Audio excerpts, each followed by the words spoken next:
Praise the Lord. எல்லா மனுஷனுக்கும் ஒரு பொருள் மேலே ஆசை இருக்கும். ஒரு சிலருக்கு மொபைல் ஃபோன் மேலே ஆசை இருக்கும், ஒரு சிலருக்கு பைக் மேலே ஆசை இருக்கும், ஒரு சிலருக்கு கார் மேலே ஆசை இருக்கும். இப்படி ஆசைகள் ஒவ்வொரு மனுஷனுக்கும் வேறுபடும். ஸோ இன்றைக்கி நம்ம இந்த வீடியோவில் பார்க்க போகிற ஒரு பொண்ணு ஒரு புத்தகத்தின் மேலே ரொம்ப ஆசைப்பட்டா. அந்த புத்தகத்தை இவ எப்படி வாங்கினா அப்படின்னு சொல்லிட்டு தான் இன்றைக்கி நம்ம இந்த வீடியோவில் பார்க்க போகிறோம். வாங்க வீடியோக்குள்ளே போகலாம்.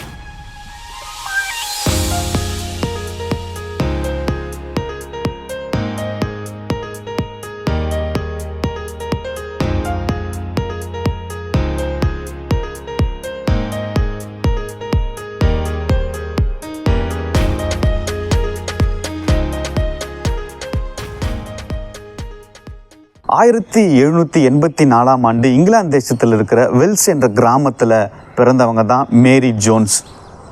ரொம்ப ஏழ்மையான குடும்பத்தில் இவங்க பிறக்கிறாங்க. இவங்களுடைய குடும்ப தொழில் நெசவு தொழிலாக இருந்துச்சு. ஏழ்மையான குடும்பத்தில் பிறந்திருந்தாலும் ரொம்ப பக்தியோடு இவங்க வளர்க்கப்படுறாங்க. சின்ன வயசுலேயே இவங்க அப்பா மரித்து போகிறாரு.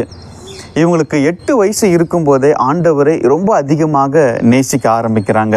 அந்த நேசத்தின் நிமித்தமாக இவங்க ஆலய ஆராதனைகளில் தவறாமல் கலந்து கொண்டாங்க. சின்ன வயசுலேருந்தே கிட்டத்தட்ட 4 மைல் தூரம் நடந்தே போயிட்டு ஆலய ஆராதனைகளில் கலந்து கொண்டாங்க. அதுக்கு முக்கியமான காரணம், ஆண்டவரை ஒரு பக்கம் அதிகமாக நேசித்தாங்க, இன்னொரு பக்கம் அந்த ஆலயத்தில் வாசிக்கப்படுகிற வசனங்கள் இவங்களை அதிகமாக கவர்ந்தது. அங்கே போதகர் வாசிக்கும் கருப்பாட்டை போடப்பட்ட பைபிள்லேருந்து வாசிக்கப்படும் வசனங்கள் இவரை அதிகமாக கவர ஆரம்பிச்சது. ஆலயம் முடிஞ்சதுக்கப்புறம் போயிட்டு அந்த பைபிளை இவங்க தொட்டு பார்ப்பாங்க. ரொம்ப சின்ன பொண்ணாக இருக்கிறதுனால இவங்களுக்கு படிக்க தெரியாது. ஆனால் அந்த பைபிள் மேலே கோல்டு கலரில் எழுதப்பட்ட வார்த்தை என்ன அப்படின்னு சொல்லிட்டு இவங்க அறிஞ்சிக்க ஆசைப்படுறாங்க. ஸோ போதகர் அதிகமாக பயன்படுத்துவதனால இதுதான் பரிசுத்த வேதாகமும் அப்படின்னு எழுதப்பட்டிருக்கு, அதாவது ஹோலி பைபிள் அப்படின்னு இந்த கோல்டு கலரில் எழுதியிருக்கோம் அப்படின்னு இவங்க தெரிஞ்சுக்கினாங்க.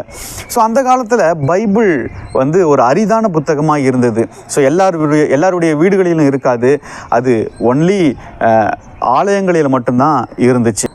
ஒரு நாள் இவங்க வசிக்கும் கிராமத்தில் ஸ்கூல் ஆரம்பிக்க போகிறதா இவங்க கேள்விப்பட்டாங்க. இவங்களுக்குள்ள ரொம்ப சந்தோஷம். எப்படியாவது ஸ்கூலில் சேர்ந்து எழுத படிக்க தெரிஞ்சு நான் அந்த பைபிளை வாசிக்கணும் அப்படின்னு சொல்லிட்டு ஒரு பெரிய ஆசை இவங்களுக்கு இருந்தது. ஸோ அதனால் ஸ்கூலில் போய் சேர்றாங்க, நல்லா படிக்க ஆரம்பிக்கிறாங்க, நல்லா எழுத படிக்க ஆரம்பிக்கிறாங்க. நாட்கள் அப்படியே போகுது. இவங்க எழுத படிக்க தெரிஞ்சதுக்கப்புறம் இவங்க போகும் ஆலயத்தில் இவங்களுக்கு அந்த பைபிளை வாசிக்கும்படியாக ஒரு வாய்ப்பு கிடைக்கிது. ரொம்ப சந்தோஷத்தோட முதல் முறையாக தன்னுடைய கரங்களில் அந்த பைபிளை எடுத்து இவங்க வாசிக்க ஆரம்பிக்கிறாங்க.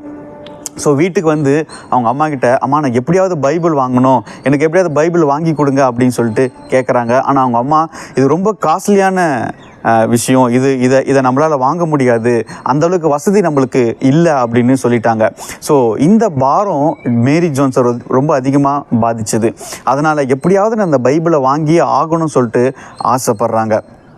அந்த ஆசை நிமித்தமாக அந்த கிராமங்களில் கொஞ்சம் கொஞ்சமாக கிடைக்கிற டைமில் வேலை செஞ்சு கொஞ்சம் கொஞ்சமாக பணத்தை சேர்த்து வைக்க ஆரம்பிக்கிறாங்க. நாட்கள் இப்படியே போகுது.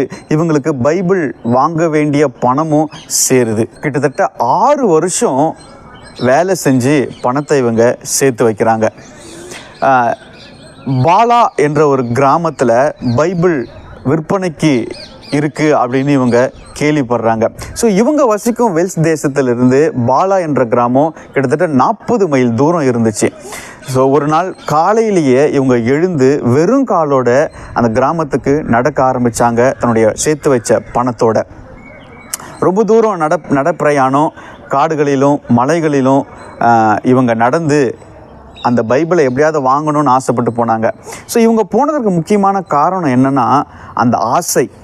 நான் ஆரம்பத்திலே சொன்னல, எல்லா மனுஷனுக்கும் ஒரு சில ஆசைகள் இருக்குன்னு சொல்லிட்டு, இந்த மேரி ஜோன்ஸுக்கும் எப்படியாவது வேதாகமத்தை வாங்கணும் அப்படின்னு ஆசை இருந்தது. அந்த ஆசை நிமித்தமாக அந்த 40 மைல் தூரம் இவங்க நடந்தே போக ஆரம்பித்தாங்க. ஒரு வழியாக 40 மைல் தூரம் நடந்து அந்த கிராமத்தை போயிட்டு இவங்க சேர்றாங்க. அங்கே தாமஸ் சார்லஸ், இவர்கிட்ட தான் பைபிள் விற்பனைக்கு இருந்துச்சு. ஸோ அவர் வீட்டுக்கு போயிட்டு தான் நடந்து வந்த காரியத்தை குறித்தும் இந்த பைபிள் மேலே தான் வைத்திருந்த ஆசையை குறித்தும் அவங்களுக்கு சொல்கிறாங்க. ஸோ ஒரு வழியாக பைபிளை இவங்க வாங்குகிறாங்க. ஸோ வாங்கிட்டு வீட்டுக்கு போகலாம் அப்படின்னு நினைக்கும்போது ரொம்ப இருட்டாயிடுச்சு. அதனால் தாமஸ் சார்லஸ் என்ன சொல்கிறாருன்னா, இன்றைக்கி நீ என் வீட்டில் தங்கிட்டு சாப்பிட்டுட்டு ரெஸ்ட் எடுத்துகிட்டு நாளைக்கு காலையில் நீ கிளம்பிப்போ அப்படின்னு சொல்கிறாரு. அதே போல் அன்றைக்கி இரவு அவங்க தாமஸ் சார்லஸ் அவருடைய வீட்டில் தங்கி ரெஸ்ட் எடுத்துகிட்டு தன்னுடைய பைபிளை சொந்தமாக்கிட்டு காலையில் எழுந்து திரும்பவும் கிராமத்துக்கு நடக்கிறாங்க. இவங்க எப்போ வருவாங்க அப்படின்னு சொல்லிட்டு அந்த கிராமத்தில் இருக்கிற எல்லா ஜனங்களும் காத்திருந்தாங்க. ஏன் தெரியுமா? அந்த கிராமத்தில் முதல் முறையாக பைபிள் வாங்கின ஒரு பெண் இந்த மேரி ஜோன்ஸ் மட்டும்தான். ஸோ கிராமத்துக்கு வந்தவொடனே உற்சாகமாக அந்த ஜனங்க மேரி ஜோன்ஸை வரவேற்கிறாங்க. அவங்க கேட்டுக்கொண்ட ஒரு காரியம், பைபிளை எப்படியாவது எங்களுக்கு காட்டு, நாங்களும் தொட்டு பார்க்கணும் அப்படின்னு சொன்னாங்க.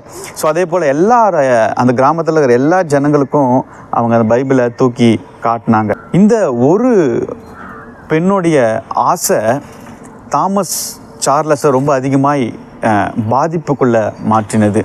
ஸோ இந்த ஒரு பொண்ணு, கிராமத்தில் இருக்கிற ஒரு பொண்ணு எப்படியாவது பைபிள் வாங்கணும்னு ஆசைப்பட்டா. இதே போல் எத்தனை பெண்கள் இருப்பாங்க, எத்தனை குழந்தைங்க இப்படி ஆசைப்படுவாங்கன்னு சொல்லிட்டு தாமஸ் சார்லஸ் நினைச்சாரு. அதன் மூலமாக ஃபாரின் பைபிள் சொசைட்டி என்ற ஒரு ஸ்தாபனத்தை இவர் ஆரம்பித்து எல்லா கிராமங்களுக்கும் பைபிள் போய் சேரணும் அப்படின்னு நினச்சி இவர் அந்த இயக்கத்தை ஆரம்பிக்கிறார்.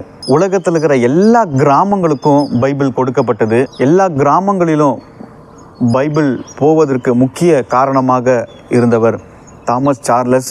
அதற்கு முக்கிய காரணமாக இருந்தவங்க தான் மேரி ஜோன்ஸ். அந்த பொண்ணு பைபிள் மேலே ஆசைப்பட்டதுனால அவருடைய ஆசை அந்த பைபிளை எப்படியாவது வாங்க வேணும் அப்படின்னு அவன் நினச்சி அதை வாங்கினான். இன்றைக்கி கிறிஸ்தவர்களாய் வாழ்ந்து கொண்டிருக்கிற நாம் வாசிக்கும்படியாக வாங்கப்பட்ட வேதாகமத்தை வாசிக்காமல் அநேக வீடுகளில் அதை மூடியே வச்சுருக்கோம்.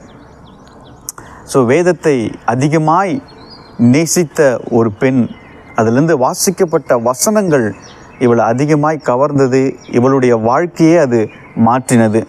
ஸோ வேதாகமும் நம்முடைய வாழ்க்கையும் மாற்றும். அது எப்போ அப்படின்னா, அதை திறந்து நீங்கள் வாசிக்கும்போது மட்டும்தான். இன்றைக்கி உலக மெட்டீரியல் திங்ஸ், உலக பொருட்கள் மேலே நம்ம ஆசைப்படுறோம். ஆனால் தேவனுடைய வார்த்தையின் மேலே நம்மளுக்கு ஆசை இல்லாமல் போச்சு. ஸோ அந்த மேரி ஜோன்ஸ் ஆசைப்பட்டாங்க, அதை நிறைவேற்றி முடித்தாங்க. ஸோ இன்றைக்கும் தேவனுடைய வார்த்தையின் மேலே நம்ம ஆசைப்படுவோம்.